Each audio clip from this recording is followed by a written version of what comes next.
Selamat datang. Hari ini kita akan membahas sosok yang namanya udah sangat kita kenal, B.J. Habibie. Tapi kita akan coba melihatnya dari sudut pandang yang mungkin sedikit beda. Sedikit beda ya. Bukan sebagai presiden ketiga, bukan cuma sebagai teknolog jenius, pembuat pesawat, tapi melalui mata dan kenangan orang-orang yang benar-benar dekat dengannya. Benar. Anda mengirimkan kami sebuah kumpulan tulisan yang menarik banget, judulnya B.J. Habibie dalam Kenangan. Dan ini kan bukan biografi resmi yang kaku itu. Bukan sama sekali. Ini lebih kayak kumpulan cerita, anekdot, kesan-kesan personal dari kolega, staf. Jadi kita kayak dapat kesempatan langkah buat ngintip ke balik layar gitu. Tepat sekali. Jadi misi kita kali ini adalah menyusun kepingan-kepingan puzzle dari cerita ini untuk menemukan siapa sih sebenarnya B.J. Habibie saat nggak ada sorotan kamera. Apa yang mendorongnya? Dan gimana sentuhan personalnya itu justru jadi kunci dari visi besarnya. Dan kompleksitas itu yang menarik. Nanti kita akan lihat gimana visinya yang melompat puluhan tahun ke depan, terus gaya kepemimpinannya yang penuh paradoks, dan kehangatan pribadinya itu nyambung semua. Saling terkait ya? Betul. Ini bukan tiga hal terpisah, tapi satu kesatuan yang ngebentuk pengaruhnya yang dalam banget. Oke, kalau begitu mari kita mulai. Gambaran besar pertama yang langsung kelihatan banget dari sumber ini adalah visinya di bidang teknologi dan ekonomi. Ada satu istilah kunci nih yang diulang-ulang. Pertentangan antara Habibionomics dengan Wijojonomics. Nah, istilah ini mungkin kedengarannya akademis banget ya. Tapi intinya, itu perdebatan fundamental tentang masa depan ekonomi Indonesia waktu itu. Jadi Wijojonomic yang diusung teknokrat senior kayak Wijojo Nitisastro, fokusnya itu pada keunggulan komparatif. Oke, artinya? Artinya, ya kita manfaatkan apa yang kita punya. Sumber daya alam melimpah, tenaga kerja murah, jual komoditas mentah, bangun industri padat karya. Pendekatan ini didukung penuh sama, katakanlah, Bank Dunia dan IMF di era itu. Lalu datanglah Habibie dengan Habibieanomicnya. Dia bilang, oke, sumber daya alam ada batasnya, tenaga kerja murah nggak selamanya jadi andalan. Kita harus lompat. Melakukan lompatan ya. Dari keunggulan komparatif ke keunggulan kompetitif. Artinya, kita harus bikin nilai tambah lewat sains dan teknologi. Kita bikin produk canggih, bukan cuma jual bahan mentahnya. Dan ini dianggap sangat radikal waktu itu. Di tengah pemikiran ekonomi yang dominan, gagasan Habibie buat bangun industri pesawat, kapal, teknologi tinggi, itu dianggap bakar uang. Sumber ini ngambarin banget betapa seringnya program-program Habibie di BPPT atau Kemenristek itu nggak dapet dukungan anggaran penuh dari Kementerian Ekonomi. Dia kayak berjuang melawan arus di dalam pemerintahan sendiri. Tapi dia punya kerangka berpikir yang sangat jelas di baliknya. Ini nyambung ke konsep transfer teknologi 3 tahap yang dia anut. Ini brilian sih menurut saya. Mungkin bisa kita bedah sedikit. Tentu. Tahap pertama yang paling dasar itu transfer of job. Sederhananya, ya kasih aja pekerjaannya ke bangsa sendiri. Jangan cuma jadi penonton. Biar terbiasa dulu ya. Betul. Biar insinyur-insinyur kita yang ngerakit, yang ngoperasiin mesin walaupun teknologinya masih dari luar. Tujuannya biar mereka terampil.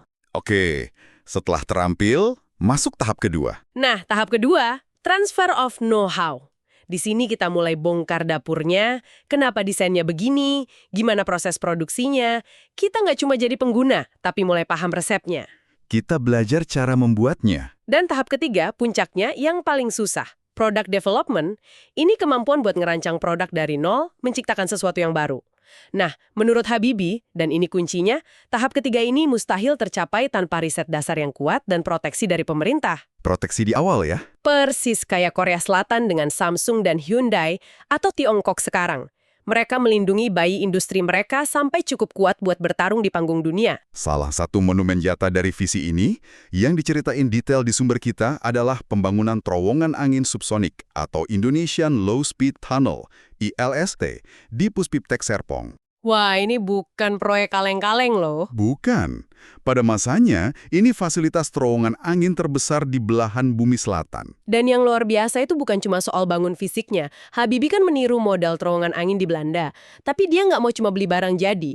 Beliau kirim 15 staf ke Belanda selama hampir 2 tahun. Lama juga ya, 1985 sampai 1986. Betul, bukan buat piknik, tapi buat ikut terlibat langsung dalam proses desain, pembuatan model, sampai pengoperasian.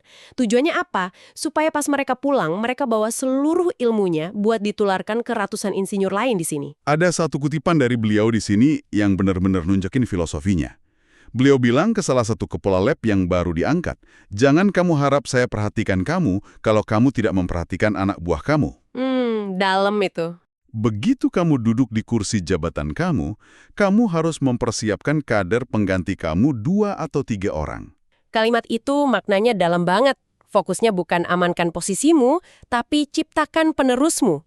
Kedengarannya idealis, tapi ini strategi manajemen yang cerdas banget. Maksudnya gimana? Dia mengubah insentifnya. Di sistemnya Habibie, performa seorang pemimpin itu nggak diukur dari pencapaian pribadinya, tapi dari seberapa sukses dia melahirkan pemimpin-pemimpin baru. Ini cara dia mastiin visinya akan jalan terus, bahkan tanpa dia. Dan ini bukan cuma soal teknis loh, tapi juga kesejahteraan. Ada cerita waktu proyek N250 dikejar target, banyak karyawan kerja 2 shift sampai malam. Tahu apa yang Habibie usulkan? Apa tuh? Bangun perumahan di dekat pabrik. Biar mereka nggak capek di jalan, biar keluarganya tenang. Ini nunjukin dia nggak cuma bangun pabrik, dia bangun ekosistem. Membangun ekosistem sebesar itu, dengan visi seradikal itu, pasti butuh gaya kepemimpinan yang spesifik banget. Dan dari cerita-cerita di sumber kita ini, gaya kepemimpinannya itu ternyata Penuh paradoks. paradoks ya. Di satu sisi, visioner dan hangat, tapi di sisi lain, beliau bisa keras banget. Keras ini bukan kiasan ya. Ada satu cerita yang cukup menegangkan waktu pengujian model pesawat N250 di terowongan angin yang tadi kita bahas, model ini jatuh dan rusak. Wah, insiden serius itu. Serius banget. Dalam rapat direksi besoknya, yang dihadiri sekitar 20 petinggi, Habibie benar-benar murka. Sumber ini cerita gimana beliau memaki-maki tim yang tanggung jawab pakai bahasa Jawa dengan sangat keras. Suasananya pasti tegang banget. Pasti.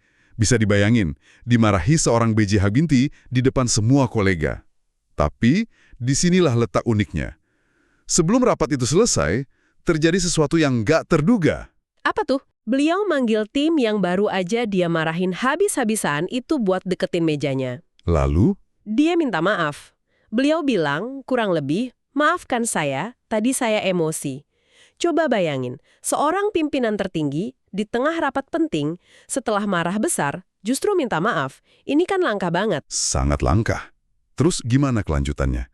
Apakah masalahnya jadi dianggap selesai? Nah, itu dia. Ini yang menarik.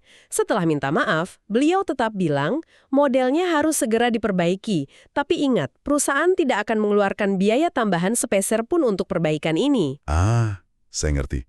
Jadi permintaan maafnya itu untuk ledakan emosinya, Betul. bukan untuk standarnya yang tinggi. Dia misahin dengan jelas, saya salah karena cara saya marah. Tapi kalian tetap salah karena pekerjaannya gagal dan harus tanggung jawab. Tepat. Kombinasi antara standar setinggi langit dan kerendahan hati buat ngakuin kesalahan personal ini yang luar biasa. Dan dampaknya apa? Yang terbangun bukan takut, tapi loyalitas. Hormat ya? Dan hormat, timnya jadi paham. Oh, Bapak marah bukan karena benci sama kita, tapi karena beliau peduli banget sama kesempurnaan pekerjaan ini. Ini kecerdasan emosional tingkat tinggi. Ada contoh lain soal ketegasannya, tapi konteksnya beda. Bukan marah, tapi soal kecepatan ambil keputusan dalam krisis. Cerita soal 20 awak kapal riset Barunajaya I. Oke. Mereka udah siap berangkat pelatihan penting di Prancis, tapi beberapa hari sebelum berangkat, dana asuransi dan biaya hidup mereka belum cair dari birokrasi Kementerian Keuangan. Terancam batal total. Wah, ini situasi klasik birokrasi banget ya. Program penting bisa gagal cuma karena administrasi macet. Betul. Terus ada seorang staf bernama Agus Purnomo, dia ambil inisiatif gila. Dia cari pinjaman dana dari swasta, 700 juta rupiah. Wow. Pihak swasta setuju. Dengan satu syarat, harus ada surat jaminan pribadi yang ditandatangani B.J. Habibie hari itu juga. Ini pertaruhan besar. Minta menteri tanda tangan jaminan pribadi buat pinjaman swasta. Itu kan sama sekali bukan prosedur standar. Jelas bukan. Agus Purnomo ini nekat menghadap Pak Habibie yang lagi mimpin rapat penting. Dia nyelinap masuk, nunggu di belakang.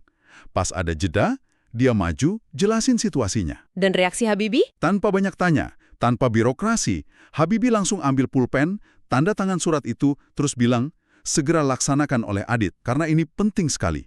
Dana 700 juta itu cair hari itu juga. 20 awak kapal itu bisa berangkat. Coba kita bedah momen itu. Pertama, kecepatan. Dia nggak bilang, oke nanti kita rapatkan. Dia paham urgensinya dan langsung bertindak. Kedua, kepercayaan. Dia percaya penuh sama stafnya. Dan ada satu detail kecil yang signifikan. Panggilan adik. Sumber kita menyoroti gimana panggilan ini bukan sekedar sapaan. Itu cara Habibie bangun ikatan emosional, rasa kekeluargaan. Bener. Kalau pimpinan manggil kita adik, rasanya tanggung jawab kita bukan lagi cuma profesional, tapi jadi personal ya. Kayak nggak mau ngecewain kakak sendiri. Tepat sekali. Dan pengaruh nama Habibie ini ternyata panjang banget. Agus Purnomo cerita, bahkan bertahun-tahun setelah Habibie nggak menjabat lagi, dia masih sering pakai status sebagai anak buah Pak Habibie buat melancarkan urusan birokrasi. Itu nunjukin betapa besarnya respek dan kekuatan tak terlihat yang melekat pada namanya. Oke, kita udah lihat dia sebagai visioner dan pemimpin di tempat kerja. Sekarang kita geser ke sisi yang lebih personal lagi. Karena sumber kita ini penuh banget momen-momen hangat di luar konteks pekerjaan. Nah, ini bagian yang menarik. Salah satu cerita favorit saya terjadi di Hamburg, Jerman. Jauh setelah beliau nggak lagi menjabat presiden. Beliau udah jadi warga biasa lagi lah. Warga biasa yang nggak akan pernah biasa, hehe. Betul. Saat itu beliau ngajak beberapa mantan stafnya makan siang di restoran backpacking terkenal. Sebelum ke restoran, beliau bilang mau ambil uang tunai dulu di ATM. Terdengar biasa kan? Biasa aja. Tapi menurut Ibu Ainun yang ada di sana, itu adalah sesuatu yang nggak pernah Habibie lakukan seumur hidupnya. Dia nggak tahu cara pakai ATM. Lah serius? Seorang jenius yang ngerancang pesawat? Ternyata gaptek soal mesin ATM. Ini detail yang manusiawi banget. Dan bener aja, dia gagal. Dia coba tarik 2.000 euro sekaligus dan mesinnya nolak.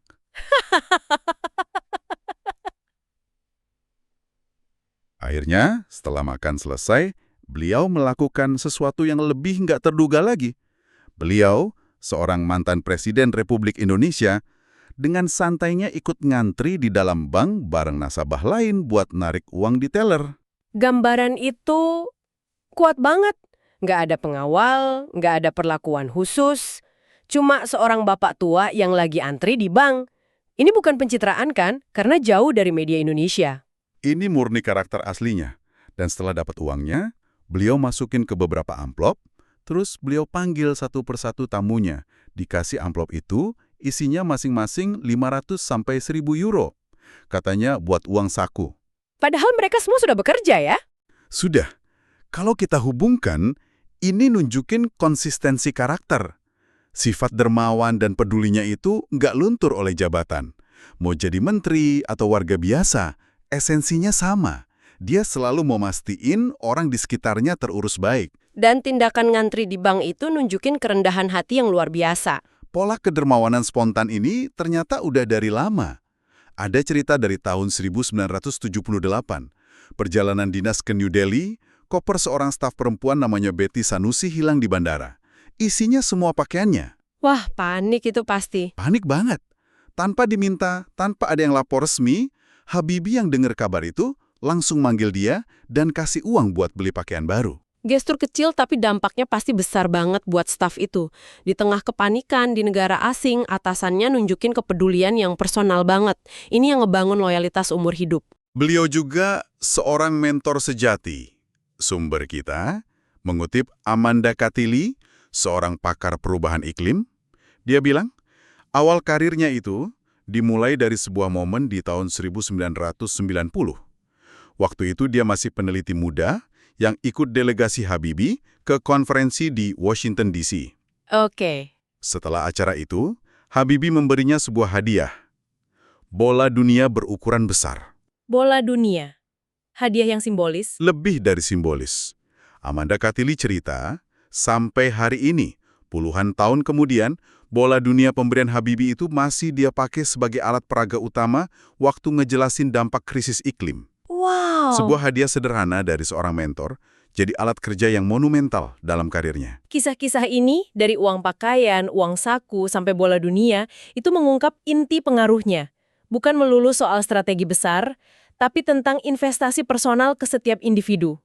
Dia bikin orang merasa dilihat, dihargai, dan dipercaya. Dan perasaan itu motivator paling kuat di dunia. Betul. Jadi, setelah kita susuri semua cerita ini, apa artinya? Gambar yang muncul di benak saya adalah sosok visioner teknologi, pemimpin yang nuntut kesempurnaan, tapi sangat humanis, dan seorang mentor yang tulus peduli. Dia digerakkan visi raksasa buat negaranya, tapi nggak pernah lupa fondasinya adalah individu-individu yang kuat. Tepat sekali. Warisan beliau yang sesungguhnya mungkin bukan cuma pesawat N250, tapi ribuan anak-anak intelektual yang pernah ia bina, ia marahi, ia maafkan, dan ia beri kepercayaan.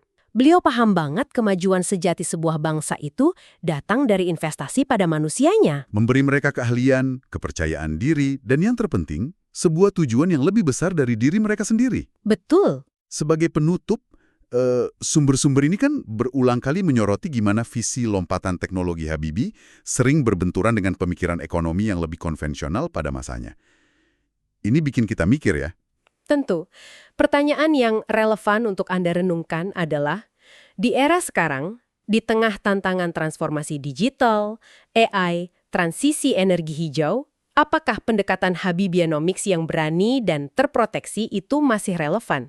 Atau kita lebih baik mengikuti strategi yang lebih incremental, yang diserahkan pada mekanisme pasar. Pelajaran apa yang bisa kita ambil dari keberaniannya untuk mencoba membentuk masa depan, bukan cuma bereaksi terhadapnya?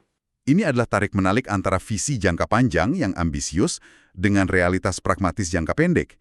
Itu tantangan yang ia hadapi dulu, dan rasanya itu juga tantangan yang masih kita hadapi sampai sekarang.